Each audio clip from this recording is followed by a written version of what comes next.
What's up, everybody? Welcome to Podcast Now Plus. I'm Alex, and in this video, I want to look at another awesome Kotaku article. No, honestly, it's garbage, just like they all are, but it sends an important message, and I like to kind of just highlight these things. Please, for the love of God, don't click on Kotaku articles yourselves. Just have other people screenshot them for you, and then you can read from there, and you can see how bad they actually are. So I got mine from Sophia Narwitz, amazing journalist, an actual journalist that you should be following over on Twitter. And she put together this couple thing. Actually, really, she just took screenshots of this Kotaku article, and it's about Forspoken. Now, I'm very much interested in Forspoken. It looks awesome. It's got some great people attached to it. I'm pumped. I'm ready for it to go. You know, the release date we got. And Kotaku wrote an awesome article saying, during a preview, Forspoken devs described their black protagonist in cringe-inducing ways. Subtitle, or subtext, whatever it is,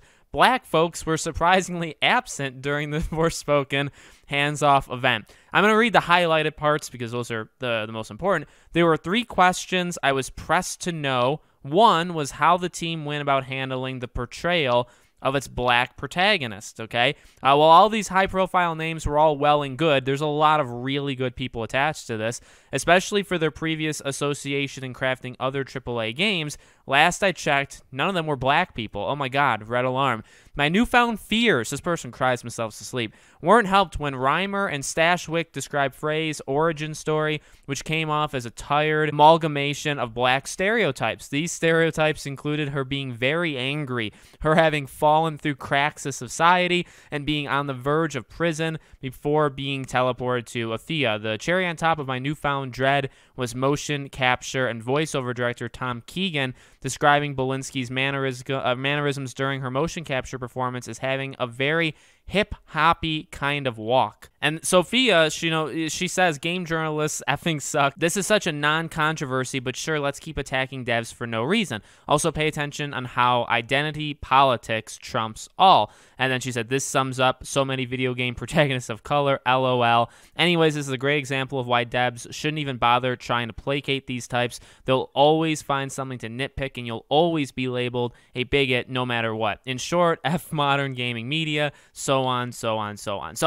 it's very true. Ultimately, you can never win with these clowns. So in a way, why even try? And that's obviously a little bit of a joke, because then that's saying you can never, write these characters. Here's the deal, though. This argument goes so far out the window immediately once you realize, or once you, I guess, isolate what this person really wants. So in order to write a black female character, you must have a black female person doing it. Otherwise, it's impossible to do it. And if you use that logic for everything anywhere, you're quickly going to run into a couple of issues, right? Any movie, any game, any TV, any musician. If you're talking about something that you aren't, you can't write it. You need to have, and this has happened, in TV shows, I think, right? A couple people have stepped down because they were white people recording lines for a black person or a black character. But, like, you don't see the other way around happening. Why is it only, so if white people need to get kicked off the face of the earth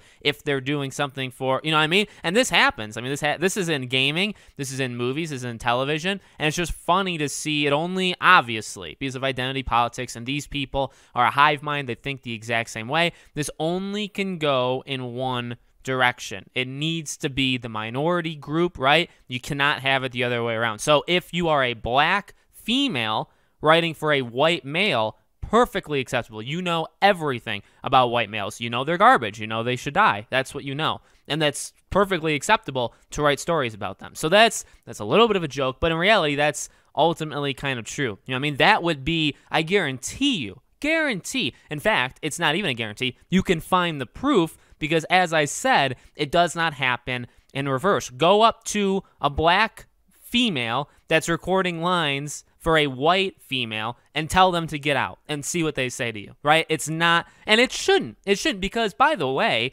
when you're creating things that that's the key word, creation. They aren't real, right? You're putting, you may be putting like your own experiences, but you may not. You have help, and you don't need that one-to-one matchup. But again, and as Sophia, put it, and she's absolutely right. It doesn't even matter. That wouldn't even matter because ultimately you just move the goalpost just a little bit and you find something else to get mad at. Look, gaming developers are not perfect. They make some stupid decisions. There are some bad games, and then even in good games, there's decisions where it's like, how could this have, like there are legitimate, valid criticisms that you can have of gaming developers. This is not necessarily, in fact, it's not at all one of them. You don't have to, go after the person. And again, this is their entire identity. The fact of like this entire thing kind of sums up who this person is. You know what I mean? And it's very clear. It's probably pretty clear that they don't want to play the game, that they probably hate the game, they hate the people behind it, because again, like, there's actually is a woman that started the entire, did you know, Amy Hennig, small, independent little creator, okay, she actually set the foundation for the writing, for the story for this game. Then she handed it off. Gary Whitta, who's a very good guy, or very talented guy, at the very least. And he also had, I believe they did the same thing. There was a couple people that had laid the foundation for it, and they handed it off to some writers who kind of like, fully envisioned it or whatever. So, but you actually did have, a white female. So obviously that's not good enough. And that's the thing with people like this. So it's a joke. Please do not read Kotaku. This is all that they are. I'm not going to pretend like this person is in the minority of writers, not just at Kotaku, but also in the gaming industry, because they're not. They are actually in the vast, vast majority. It's like 90-10 or 95-5. That's kind of the percentage. It's a losing fight. That's why nobody watches or reads from them anymore, and they all come to, to other outlets. So let me know what you think in the comments below. Make sure, as always, you're subscribed, bell icon turned on. I do a brand new video on the channel every single day, and so I hope to see you guys for tomorrow's video.